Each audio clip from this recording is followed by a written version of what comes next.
Hello all, general awareness के master class में सबका स्वागत है। तो आज अपना जो है 6 सेशन है। ठीक है, तो जो क्वेश्चंस है कंटिन्यू करते हैं। अब तक 5 सेशन हो चुके हैं, प्लेलिस्ट में सबके अपडेटेड है और आपके रिस्पेक्टिव एग्जाम के प्लेलिस्ट में भी अपडेट हो चुके हैं। तो चलिए स्टार्ट करते हैं अभी। ओके, तो क्वेश्चन नंबर 26 है कि who conducts the election of panchayat. ठीक है, पंचायतों के चुनाव कौन करवाता है? तो चुनाव आयोग, राज्य निर्वाचन आयोग, उच्च न्यायालय के जज और राज्य की विधायिका। तो इसमें जो करेक्ट आंसर है वो आपका है इलेक्शन कमीशन, मतलब चुनाव आयोग। ठीक है, तो अभी इसके बारे में पूरा हम डिस्कशन करेंगे, जो आपका इलेक्शन कमीशन है उसके बारे में। तो देखते हैं फर्स्ट थिंग कि जो इलेक्शन कमीशन है, साथ में मेरे आप नोट डाउन करें सब चीजें, राइट। तो जो इलेक्शन कमीशन है और जो आपका चुनाव आयोग है, उसका जो आर्टिकल है फर्स्ट बहुत इंपॉर्टेंट है कि आर्टिकल याद होना चाहिए अपने को, वो है आपका 324। ठीक है, बाद में जो इसका काम है वो क्या है? तो फर्स्ट जो पार्लियामेंट है अपना, जो संसद है, उसके इलेक्शन करवाना। ठीक है, तो पार्लियामेंट के जो इलेक्शन है वो करवाना। देन आपका जो प्रेसिडेंट ऑफिस है, प्रेसिडेंट ऑफिस, उसके जो मेंबर्स रहते हैं, ठीक है, प्रेसिडेंट ऑफिस के जो मेंबर रहते हैं उनका ये करना, इलेक्शन करना। एंड देन जो वाइस प्रेसिडेंट है उसके भी ऑफिस के, मतलब वाइस प्रेसिडेंट ऑफिस है वीपी, वाइस प्रेसिडेंट ऑफिस, उसके भी ऑफिस के जो मेंबर्स है बेसिकली उनका भी इलेक्शन करवाना। ठीक है, तो ये सब इलेक्शन जो इलेक्शन कमीशन है वो करवाता है। देन फोर्थ वन है आपका जो स्टेट लेजिस्लेचर होते हैं। ठीक है, स्टेट लेजिस्लेचर होते हैं, तो उनके भी जो, जैसे कि आपको पता है कि जो विधानसभा है, विधानसभा and Vidhan Parishad, right, Vidhan Sabha and Vidhan Parishad जो है, इसके भी इलेक्शन ये करवाता है। ओके, फर्स्ट थिंग बहुत इंपॉर्टेंट आपके लिए, तो नोट डाउन किया होगा आपने। ऐसे ही फॉर्मेट में जैसे मैं लिख रहा हूँ नोट्स वैसे ही लिखो, मतलब आपको मेन क्या अपना रिवीजन करना है लास्ट टाइम, ओके, एग्जाम से पहले, तो रिवीजन हो जाएगा अच्छे से। अभी जो इलेक्शन कमीशन है उसमें एक चीफ इलेक्शन कमीशन रहता है। ठीक है, चीफ इलेक्शन कमिश्नर रहता है। एंड देन आपके 2 इलेक्शन कमिश्नर रहते हैं इसमें, जो मेंबर रहते हैं, मतलब इसके अंडर रहते हैं 2 इलेक्शन कमिश्नर। ठीक है, तो ये आपका होगा चीफ, चीफ इलेक्शन कमिश्नर और 2 चीफ इलेक्शन कमीशन उसके साथ। तो करंट जो है बहुत इंपॉर्टेंट है कि करंटली कौन है चीफ इलेक्शन कमिश्नर, तो है वो सुनील अरोरा। ओके, बहुत इंपॉर्टेंट है, इधर स्टार मार्क कर दो कि सुनील अरोरा जो है वो करंट चीफ इलेक्शन कमिश्नर है, ये आपको याद रखना है। तो जो इतना इंफॉर्मेशन है इसके रिगार्डिंग काफी है। ठीक है, अभी जो नेक्स्ट आपका आएगा इसमें, जैसे कि मैं देख सकता हूँ इधर कि बाद में हम देखेंगे स्टेट कमीशन। ठीक है, तो ये हो गया इलेक्शन कमीशन, ये सेंट्रल लेवल पे देखा हमने कि काम कर रहा है। तो स्टेट लेवल पे हर एक आपके स्टेट है उस पे कौन काम करेगा? तो स्टेट इलेक्शन कमीशन। ठीक है, स्टेट इलेक्शन कमीशन, तो ये क्या करे, काम करेगा आपका स्टेट लेवल पे। तो ऑब्वियसली जो पंचायत रहते हैं, जो विलेज लेवल पे काम करती है पंचायत, तो उसके जो इलेक्शंस है वो ये कंडक्ट करवाता है। पंचायत को इंग्लिश में विलेज काउंसिल भी बोल सकते हैं हम, विलेज काउंसिल। ठीक है, तो कभी कभी आपको एग्जाम में ये वर्ड भी दिया होगा और कभी कभी एग्जाम में आपको ये वर्ड भी दिखेगा। ठीक है, भले इंग्लिश हो फिर भी। तो जो स्टेट इलेक्शन कमीशन है, इसका जो काम है वो क्या है कि जो गांव है अपने विलेजेस है, ठीक है, जो विलेज है तो उनके गाँव के सड़कें जो है, जो रोड्स है वो देखना अच्छे है कि नहीं। गाँव जो लाइट होते हैं, खंबे होते हैं लाइट के, तो वो देखना लाइट चल रहा है कि नहीं प्रॉपरली। ठीक है, अभी ये आपके विलेजेस है, तो सपोज किधर बिल्डिंग है तो बिल्डिंग का कंस्ट्रक्शन प्रॉपर है कि नहीं, कितना उसने जगह लिया है ये। बाद में अभी ये विलेज है, ठीक है, और सपोज इतना जगह खाली है, तो ये विलेज एक्सटेंशन, मतलब ये विलेज के ये घर है सपोज 1 2, तो तीसरा घर भी बांध सकते हैं हम इधर। तो जो विलेज का एक्सटेंशन है वो भी है पंचायत के मतलब इस पे आता है, स्टेट इलेक्शन कमीशन के आता है। ठीक है, तो इधर हम जैसे देख सकते हैं कि आपका जो स्टेट इलेक्शन कमीशन है और भी काम करता है, अनलाइक इलेक्शन कमीशन जो आपका सिर्फ इलेक्शन करवाता है, राइट। तो फर्स्ट जो है पंचायत राज में हम डिस्कशन कर रहे हैं। तो पंचायत राज जो फर्स्ट था वो राजस्थान में स्टार्ट हुआ है फर्स्ट। ठीक है, जो पंचायत राज फर्स्ट किधर स्टार्ट हुआ है? राजस्थान है जो फर्स्ट स्टेट है, ये आपको याद रखना है। और जो पंचायत है, उस विलेज काउंसिल है, उसके जो हेड रहते हैं और प्रेसिडेंट रहते हैं, प्रेसिडेंट, उनको उनका नाम होता है सरपंच। ठीक है, सरपंच, और इनके अंडर रहते हैं पंच। तो इतना इंफॉर्मेशन आपको कंपलसरी याद रखना है ये क्वेश्चन के रिलेटेड। ठीक है, तो बढ़ते हैं अभी नेक्स्ट क्वेश्चन की तरफ। Okay, question number 27, the gram सभा constitutes the in the Panchayati Raj system. ठीक है, तो जो ग्राम सभा है मतलब ग्राम सभा का गठन किस स्तर पर है पंचायती राज व्यवस्था में, तो ऊपरी स्तर, मध्य स्तर, सबसे निचला स्तर या कुछ भी नहीं। तो देखते हैं अभी। तो इसके रिगार्डिंग आपका जो आंसर है वो आपका होगा लोवेस्ट ईयर। ठीक है, तो आंसर सी आपका है। अभी ये अच्छे से नोट डाउन करो क्योंकि ये बहुत इंपॉर्टेंट है और मैक्सिमम टाइम आपको ये क्वेश्चन पूछ सकते हैं जितने भी एग्जाम कंडक्टिंग एजेंसी मैंने लिखे हैं थंबनेल पे। ठीक है, तो सबके लिए हम देख रहे हैं। तो फर्स्ट आपका आता है जिला परिषद। ठीक है, एक स्टेट में फर्स्ट आपका आएगा जिला परिषद, जो कि आपका काम करेगा डिस्ट्रिक्ट लेवल पे। ठीक है, डिस्ट्रिक्ट लेवल पे काम करेगा।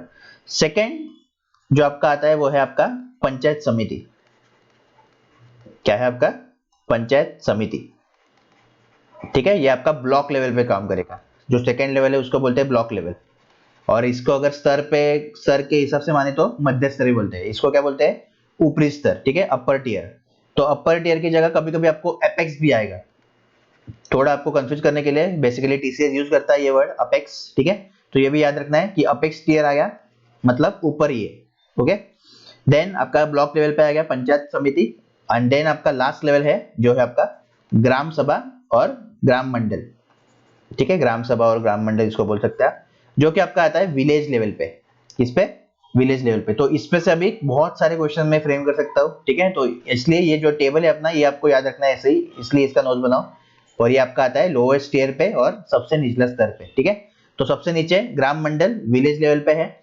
ओके, और इसको ग्राम पंचायत भी बोल सकते हैं वो, सॉरी मंडल पंचायत भी बोल सकते हैं, मंडल पंचायत। देन आपका नेक्स्ट लेवल आएगा ब्लॉक लेवल, इस पे आपका है पंचायत समिति। ठीक है, एंड देन आपका लास्ट लेवल है मतलब अपर लेवल है वो आपका है अपेक्स लेवल, जो कि जिला परिषद, जो आपका डिस्ट्रिक्ट लेवल पे काम करेगा। ठीक है, तो district level, block level, village level, ये भी आपको याद रखना है, ये भी पूछ सकता है। अपर टीयर, लोअर टीयर, और ये तो पूछा ही है, दिख रहा है इधर। ठीक है, और बाद में फिर ऐसे भी कुछ पूछता है कि मिडिल टीयर पे कौन आता है इन पंचायती राज सिस्टम। तो ये बेसिकली आपका एक चार्ट बोल सकते हो आप इसको पंचायती राज सिस्टम के लिए, ये आपको कंपल्सरी याद रखना है अच्छे से। ठीक है, तो जाते हैं अभी नेक्स्ट क्वेश्चन की तरफ।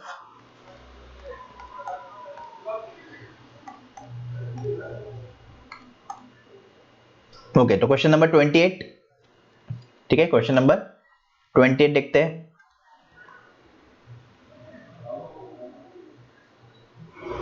एक मिनट। ओके, सबसे इंपॉर्टेंट और डीप क्वेश्चन है बहुत ही, और बहुत ही अच्छा क्वेश्चन है कि जिसको मतलब जो अपने ये रहते हैं योजनाएं रहते हैं उसके बारे में भी आपको अभी पता होना चाहिए कि इस लेवल पे आपका एग्जाम्स जो है वो पहुंच चुके हैं। ठीक है, तो जो भी योजना निकल रही है या कुछ भी स्कीम निकल रही है वो क्यों निकल रही है, किसके लिए निकल रही है। ठीक है, एक्चुअली ये यूपीएससी लेवल पे जाता है, लेकिन यस अभी अपने को ये भी याद रखना है, तो इसलिए बहुत इंपॉर्टेंट है कि ये क्वेश्चन देखिए आप इधर। द मेन ऑब्जेक्टिव ऑफ किसान credit card system is a, banking प्रणाली से पर्याप्त और समय पर ऋण सहायता प्रदान करने के लिए। ठीक है, बेन केसीसी मतलब किसान क्रेडिट कार्ड, उसको केसीसी बोलते हैं, अगर शॉर्ट फॉर्म में देखें तो केसीसी बोल सकते हैं। केसीसी के तहत वितरण ऋण व्यापक आधारित है।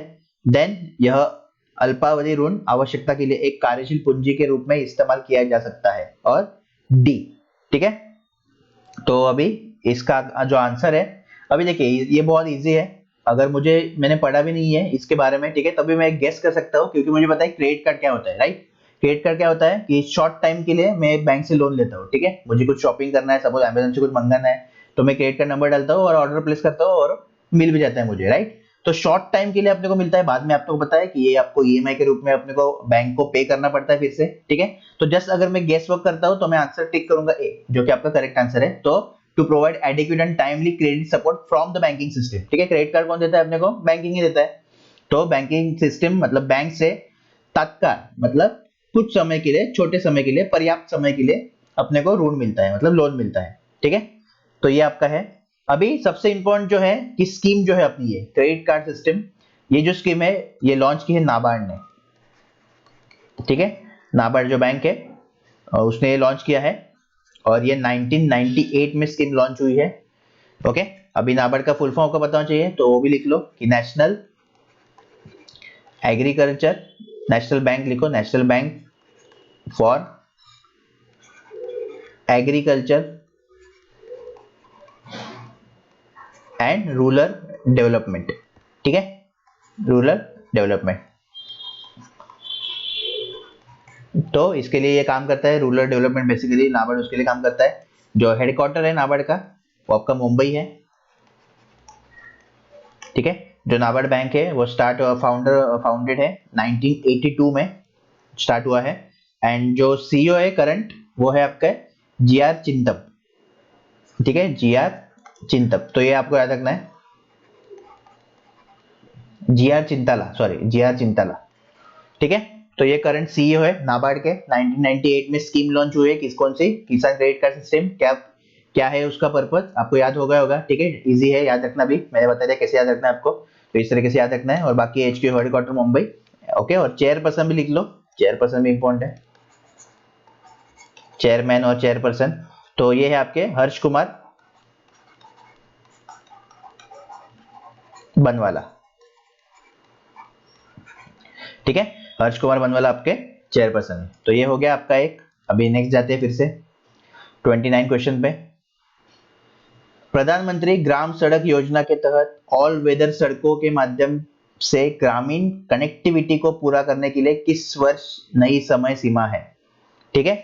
कौन सी स्कीम आई अभी, प्रधानमंत्री ग्राम सड़क योजना, ये योजना आई अभी, ठीक है। तो इसके बारे में भी आपको जानकारी होनी चाहिए, जैसे हमने देखा। तो ये जो योजना है बेसिकली प्रधानमंत्री ग्राम सड़क योजना, ये 2000 में लॉन्च हुई थी, ठीक है। इसमें अभी एक आपको एक वर्ड दिखेगा all weather road, okay, all weather road. तो इसका मीनिंग क्या है कि आपके वेदर कोई भी हो, चाहे समर हो, विंटर हो या मॉनसून हो, कंटिन्यूसली वो रोड पे ट्रैफिक रहता ही है, ठीक है। कंटिन्यूसली वो रोड पे ट्रैफिक रहता ही है, इसको हम बोलते हैं ऑल वेदर रोड। तो एक प्रॉपर रोड ऐसा चाहिए कि मेरे जो तीनों सीजन से अपने उसमें वो वर्क करना चाहिए, ठीक है। अगर बारिश गिरी तो इधर खड्डे नहीं होने चाहिए, ये मुझे याद रखना है, ध्यान रखना है। तो ऐसे ऐसी चीजें हैं। तो दैट्स वाई एक ऐसा रोड जो मतलब सभी सीजन में अच्छा रहता है, कि कोई प्रॉब्लम नहीं होता उसको, ठीक है। तो उसको हम बोलते हैं all weather roads, first thing, ठीक है। मतलब शॉर्ट में इट कैन सर्वाइव, मतलब सर्वाइव कर सकता है वो किसी भी वेदर में, चाहे कुछ भी हो, ओके। और इसका आंसर जो आपका है अभी 2022 ये है, टारगेट है। तो 2022 ईयर है और ये क्वेश्चन आपको पूछ सकते हैं, इसलिए आपको याद रखना है कि प्रधानमंत्री ग्राम सड़क योजना कब लॉन्च हुई है, 2000 में, ये भी याद रखना है। और 2022 का 2 तक सब जो अपने विलेजेस है और गांव है वो कनेक्ट करेंगे, ठीक है। ऐसा टारगेट है, मतलब डेडलाइन है, ठीक है। ये होगा 29 क्वेश्चन। नेक्स्ट आपका अभी जाते हैं 30 और आज का लास्ट क्वेश्चन। तो ये है आपका अरुणोदय स्कीम, अगेन जो आपकी स्कीम है अरुणोदय वो भी आई है। अगर आपने ऑब्जर्व किया होगा अभी, तो ये भी अरुणोदय स्कीम जो है वो फार्मर्स के रिलेटेड आई है, ठीक है। सॉरी फार्मर नहीं, ये आपका अलग है थोड़ा टॉपिक, मतलब अलग अलग ये इसमें आई है। तो किस ईयर में लॉन्च हुई है, 19, 20, 18। तो ये आपका 2020 में लॉन्च हुई है, ठीक है, अरुणोदय स्कीम। अभी ये स्कीम जो है वो आसाम में आई है स्पेशली, ये भी आपको याद रखना है। आसाम में 2020 में लॉन्च की है, किसके लिए है, जो कि जो लोग हैं वो पावर्टी लाइन के नीचे है, ठीक है। पावर्टी लाइन, अभी इसके बारे में हम जीके में डिटेल में आज बात करेंगे। जो भी इधर से कंसेप्ट होंगे वो जीके में हम डिटेल बात करेंगे, और वो कंपलसरी आपको करना ही है, क्योंकि पावर्टी लाइन एक अच्छा इंपॉर्टेंट कंसेप्ट है आपके लिए, ठीक है, समझना। तो बेसिकली किलो कैलोरीज के बेसिस पे ये होता है कि 2400 के नीचे जिनको कैलोरी मिल रहा है, ओके, पर डे, वो अंडर पावर्टी आते हैं, मतलब वो पावर्टी आते हैं, पावर्टी है उनपे, ठीक है। तो उनके लिए स्पेशली ये अरुणोदय स्कीम लॉन्च की गई है 2022 में, इतना आपको याद रखना है बस, ठीक है। जो लोग पावर्टी लाइन के नीचे हैं, मतलब उनको कम खाना मिल रहा है पर डे, ठीक है। तो ये आपके 30 क्वेश्चन थे। अभी क्विकली हम करंट अफेयर में देख लेते हैं, ठीक है। तो 31 से स्टार्ट करते हैं। तो फर्स्ट इंपॉर्टेंट है कि Harshvardhan nominated to the board GAVI the vaccine alliance, ठीक है। इसको हिंदी में करता हूँ क्योंकि हिंदी में वीडियो है, ओके। तो देखिए ये आपका फर्स्ट आपका जो है वो बहुत इंपॉर्टेंट है, ओके। गावी का फुल फॉर्म क्या है, वैक्सीन और टीकाकरण। तो ये आपको अच्छे से याद रखना है, ठीक है। बाद में सेकेंड है आपका डॉक्टर रोशन लेह की ले भारत के सबसे ऊंचे मौसम विज्ञान केंद्र का उद्घाटन। तो ये बहुत इंपॉर्टेंट है अभी, कि सबसे ऊंचा जो मौसम विज्ञान है केंद्र वो किधर है, ठीक है। तो ये किधर हुआ है उद्घाटन, देखिए, जिसको हम बोलते हैं मेट्रोलॉजिकल सेंटर ऑल्सो। तो ये आपका हुआ है लद्दाख में, ठीक है, लेह लद्दाख में आपका इसका उद्घाटन हुआ है। तो अभी ये पूछ सकते हैं आपको कि सबसे ऊंचा किधर है मेट्रोलॉजिकल सेंटर, तो ये लद्दाख में है, ये आपको याद रखना है, ठीक है। बाकी इतना इंपॉर्टेंट नहीं है। बाद में नितिन गडकरी ने असम के सिलचर में मल्टी मॉडल लॉजिस्टिक पार्क, ठीक है, याद करो, ये भी रख लो, याद करो, इसमें कुछ भी नहीं, ठीक है। बाद में भारत की इंडिया की पहली hot air balloon wild life safari किधर हुई है स्टार्ट? मध्य प्रदेश में हुई है। ठीक है, तो ये आपको याद रखना है, बहुत इंपॉर्टेंट है। वाइल्ड लाइफ सफारी किधर स्टार्ट हुई है? मध्य प्रदेश में स्टार्ट हुई है। आकाश मिश्रा ने की मंजूरी, ठीक है, ये छोड़ दो। बाकी ये पुरस्कार और सम्मान, तो वीके यादव रेलवे बोर्ड के अध्यक्ष है, इनको क्या मिला है? इंजीनियर पुरस्कार मिला है। ठीक है, तो ये याद रखना किसको? वीके यादव को, जो चेयरमैन है रेलवे बोर्ड के। तो आपको याद रखना है कंपलसरी कि इंजीनियर अवार्ड मिला है। ठीक है, बाद में हेमंत कुमार पांडे को डीआरडीओ के scientist of the year award मिला है, ये भी याद रखना है आपको, हेमंत कुमार पांडे। ठीक है, तो इसका भी आपको याद रखना है कंपलसरी। अभी इधर आपका एक वर्ड आएगा ल्यूकोडर्मा। ठीक है, तो ल्यूकोडर्मा ये इलाज इसका हुआ है, तो ये इसके बारे में आपको थोड़ी इंफॉर्मेशन ले लो कि किससे होता है, क्या है इसके मतलब साइड इफेक्ट्स क्या है वो सब। ठीक है, थोड़ा बहुत इंफॉर्मेशन इसके ले लो। बाकी बिहार ने C-19 कोविड-19 महामारी के दौरान पैसे ट्रांसफर करने के लिए जीता डिजिटल इंडिया पुरस्कार। किसको मिला है? बिहार को। ठीक है, ट्रांसफर मनी ड्यूरिंग कोविड-19, तो डिजिटल इंडिया पुरस्कार बिहार को मिला है, याद रखो सिर्फ। बाकी मेमोरियल अवार्ड, ठीक है, सबसे इंपॉर्टेंट है, इसको दो स्टार लगाओ कि मेमोरियल अवार्ड किसको मिला है? के वीरमणि को doctor Narendra Dabholkar memorial award. ठीक है, तो doctor Narendra Dabholkar memorial award किसको मिला है? वीरमणि। नेक्स्ट है आपके पुस्तक, तो पुस्तक में आपको याद रखना है कि स्वर्गीय जस्टिस राजेंद्र सच्चर की autobiography in pursuit of justice, ठीक है, ये निकाला है, तो इस ऑटोबायोग्राफी के बारे में याद रखो। देन लास्ट आपका बैंकिंग, जो आईबीपीएस वाले हैं तो उनको तो पूरा अच्छे से पढ़ना ही है। ठीक है, फास्टैग के बारे में जानकारी है, अभी लास्ट में भी इसका कुछ चल रहा था, राइट, हमने देखा था ये भी फास्टैग के बारे में। तो बाकी सब सेम रहेगा, जस्ट पढ़ लो एक बार कि क्या क्या है। आईसीआईसी बैंक ने गूगल पे के साथ फास्टैग को जारी करने के लिए साझा घोषणा। ठीक है, तो ये पूरा पूरा बैंकिंग वाले, तो ये आपका 31 था, तो इसमें थोड़े बहुत इंपॉर्टेंट क्वेश्चन मिले हैं अपने को जो कि आपको पूछ सकते हैं। देन हम जाते हैं 30, तो 30 पे देखते हैं क्या है क्विकली। और आई होप कि डेली करंट अफेयर आप पढ़ रहे होंगे। ठीक है, ज्यादा टाइम वेस्ट मत करो, इधर से 5 मिनट में पढ़ सकते हो आप, और बाकी सेक्शन को अच्छे से टाइम दो, ये मोटो है अपना, याद रखो हमेशा। तो मुंबई हवाई अड्डा ने एक्सप्रेस C-19 परीक्षण की शुरू की, छोड़ दो ये। ठीक है, बाकी भारत ने पहले स्वदेशी निमोनिया टीके का उद्घाटन किया, तो ये याद रख सकते हो कि डॉक्टर हर्षवर्धन, जो आपको पता है कि केंद्रीय स्वास्थ्य मंत्री है, हेल्थ मिनिस्टर हर्षवर्धन, तो इन्होंने क्या किया है, जो आपका न्यूमोनिया है उसके लिए वैक्सीन आई है। ठीक है, बाद में डिजिटल ओशन ऐप जो है वो किसने लॉन्च किया है? इनकोसिस ने। ठीक है, इनकोसिस ने लॉन्च किया है डिजिटल ओशन ऐप। तो इनकोसिस का जो फुल फॉर्म है आपको यह पूछ सकते हैं, Indian national centre for ocean information services. ठीक है, तो ये फुल फॉर्म याद रखो अच्छे से। बाद में फिर पीएम मोदी दिखाई भारत की सब पहली ड्राइवरलेस ट्रेन की हरी झंडी, ये छोड़ो। बाद में बीएमडब्ल्यू ने रूसी बैडमिंटन खिलाड़ी, हाँ ये आपको याद रखना है कि जो रूसी बैडमिंटन खिलाड़ी कौन है? निकिता खामिमोव। ठीक है, निकिता खाकिमोव, ये क्या खेलते हैं? बैडमिंटन, तो याद रखो, इतना याद रखो। ठीक है, देन सर्बिया में व्यक्तिगत कुश्ती विश्व कप में अंशु मलिक ने जीता रजत, तो अंशु मलिक ने क्या जीता? रजत पदक जीता है, तो आपको याद रखना है, सर्बिया में हुआ था, ये आपको याद रखना है। ठीक है, बाकी ये छोड़ो, नियुक्तियां क्या है केरल की, छोड़ो। ओके, ये याद रखो जस्ट कि भारत के सबसे युवा मेयर है ना, इसलिए याद रखो कि आर्य राजेंद्रन तिरुवनंतपुरम से है, तो याद 21 वर्ष के सिर्फ है, तो उनको बहुत अच्छी तरीके से उन्होंने सबसे युवा मेयर बनी है वो। ठीक है, बाद में सम्मेलन जो है कि टाटा सन्स ने एयर एशिया में ये किया है, हिस्सेदारी खरीदी, ये छोड़ दो।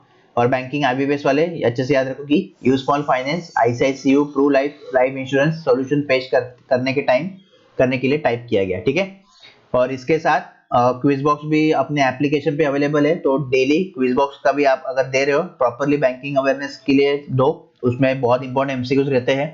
ठीक है, तो वो भी आप देख सकते हो। और इसके साथ अभी हम रुकते हैं, कुछ भी डाउट हो, कुछ भी कमेंट करना है, कुछ भी इंप्रूवमेंट चाहिए तो मुझे नीचे कमेंट करो, मैं डेफिनेटली आपको रिप्लाई दूंगा। Okay, all the best.